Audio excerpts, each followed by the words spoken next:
Hey everyone, me Kevin here. It is the evening of CPI. This is the biggest report because it is going to set the standard of, is the Federal Reserve going to be willing to pause? And we've got to talk about my personal predictions as well as why this month is actually really interesting compared to next month for CPI. Let's start there. Let's throw out the good juicy information first, like this really big set of new renovated lectures we've got coming for the programs on building your wealth. A link down below. Always adding more value. Make sure you join using that coupon code before it expires this Friday at 11:59 p.m. and we'll have another price increase. Though we do now have buy now, pay later, so check that out for any of the programs on building your wealth. Link down below, whether it's building your income or building your investment portfolio. So when it comes to inflation, the estimates right now on the streets are one thing, and I'm going to have my own predictions as well and implications. But what matters is next month is going to be the year-over-year peak measure. Now this is incredible because think about this. Peak means we actually ended up accelerating last year in 2022 from May, and we were kind of accelerating like this if I were to kind of draw sort of a hand line over here, right? And then all of a sudden we had a tick up in May, and then we came back down, or tick up for the June read, and then we came back down, which means when we get our June report in July, we'll actually be year over year comparing to the highest numbers in the history of this inflation cycle, which, in my opinion, if the inflation numbers, because remember, inflation is actually like a nominal addition of a basket of goods, like the inflation numbers currently work out to about 307 for core and 303 for year over year, and then they divide those two numbers to get the percentage that we're all familiar with. Well, let's say those numbers stay flat from May to June, that is from last month to next month. The inflationary numbers year over year next month would look like this. Listen to this. 2.9% year over year for nominal, and then for core, 4.6%. In other words, you'd have a pretty big drop next month when we're looking at that June report because those year over year numbers would be comparing to the peak. And I think people are going to start thinking about that after tomorrow's report. And that's why I'm mentioning tomorrow's report, because if tomorrow's report comes in either soft or even at expectations, now everyone's going to focus their attention to the next CPI report, because the next CPI report is right before the Fed is supposed to hike in July. Well, if you're going to have these year-over-year comparisons, you might actually end up wanting to lean bullish because you're comparing to some of the biggest numbers of the cycle.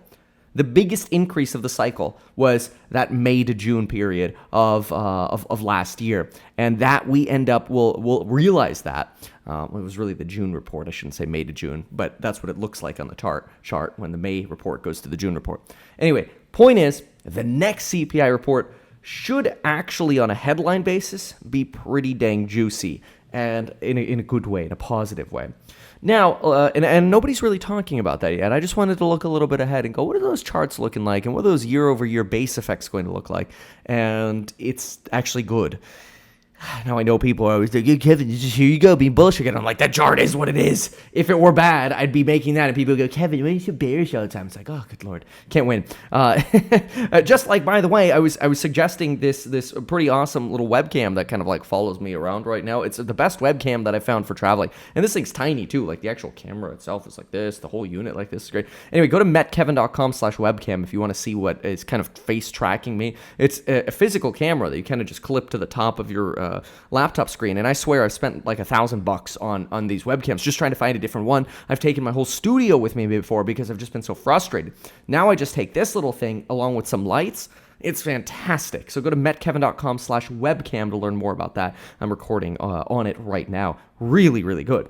So now, what about the numbers for this CPI report? This is the CPI report that obviously everybody cares about right now. And does Kevin have a prediction? Well, of course, Kevin has a prediction. So Kevin's prediction, and I will compare my prediction to the market prediction. The market prediction for month over month is 0.1. Kevin's prediction here is actually 0.0. So I'm looking for flat on headline. That's energy adjusted. So we'll see what happens there. But the one that matters more is core. So the numbers that I crunched get me to 0.34.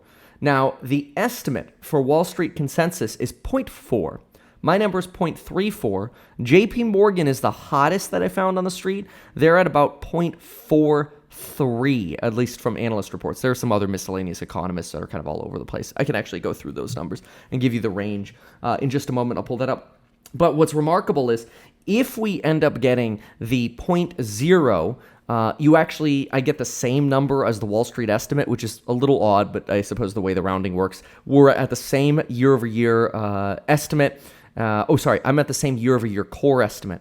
5.2, same year-over-year estimate, even though I'm about 6 basis points off from the consensus here. So a 5.2 is the same year-over-year core estimate, and the year-over-year estimate for the street is 4.1. Kevin is at a 4.2. That's the weird part about the numbers, even though my number is slightly lower there. Maybe I got something wrong in the math. But the most important part here, if all those numbers kind of went over your head, is it totally okay? Look for these numbers, okay? Headline core 5.2. Core month over month 0.4 or 0.3-ish, somewhere in that range. That's magical. 0.3 to 0.4. So if you're going to write anything down, 0.3 to 0.4 month over month and 5.2 year over year. That is very, very important, because if we miss on core and say we got a 0.5 or worse, the market will tank, because the market will immediately start pricing in another 25 BP hike as soon as Wednesday. They will price that in immediately. And then at that point, you're going to be like, dang, wish I went to metkevin.com/free to get 12 free stocks with Webull. Wish I went to metkevin.com/shortform to learn amazing superpowered book summaries, which is a really cool app, especially when you're traveling. You want a quick, like a book, superpowered version of a summary to get you inspired about that book. 20, 30 minutes long sometimes, you audiobook it. Short form. But you'll probably need life insurance at metkevin.com/life instead. All of those paid sponsors. Why not fit them all in one video? Okay, so what are the actual ranges we have here for CPI? So this, I think, is very cool. So for the month over month, the average estimate for the month over month core number, the average is actually 0.38. And I personally am at 0.34, so I'm a little bit lower than the average. This is roughly what the curve looks like. If you look on screen now, you get kind of the example of the curve. That puts the median estimate at 0.4, average 0.38. Again, I'm at 0.34, and JPM's at 0.43, so they're a little high. Highest estimate is 0.5, but that is not being priced in right there at all. Okay, then you have the month over month headline number.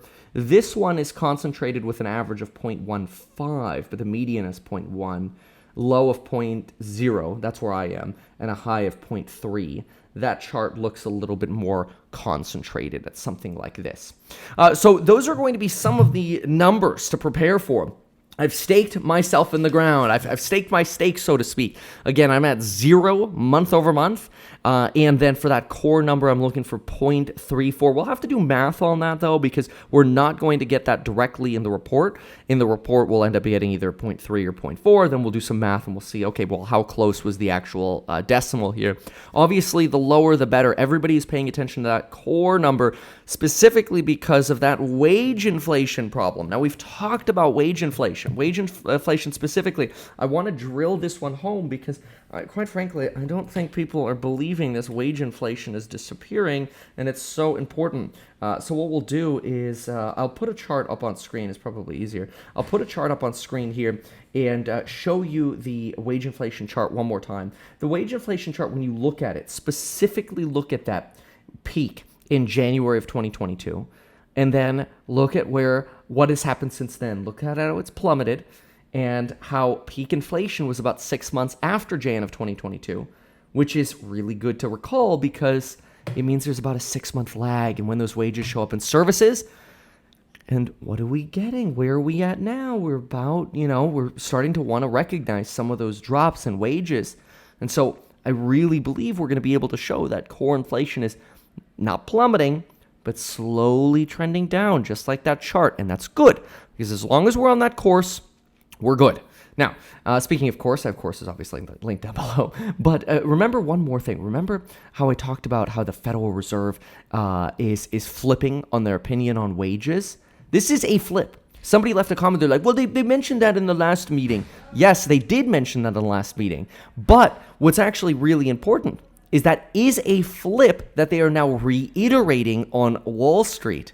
That was a subtle flip last meeting, something they're reiterating now, and is a massive policy change in the history of the Federal Reserve to ignore labor inflation as a driver of actual price inflation. It's remarkable. So it is a big flip, and it is a good thing. It's actually a bullish thing. We'll see how it goes with J-Pow on Wednesday, but I've got my fingers crossed. You know where my numbers are, and I'll see you tomorrow morning. Thanks so much. Bye.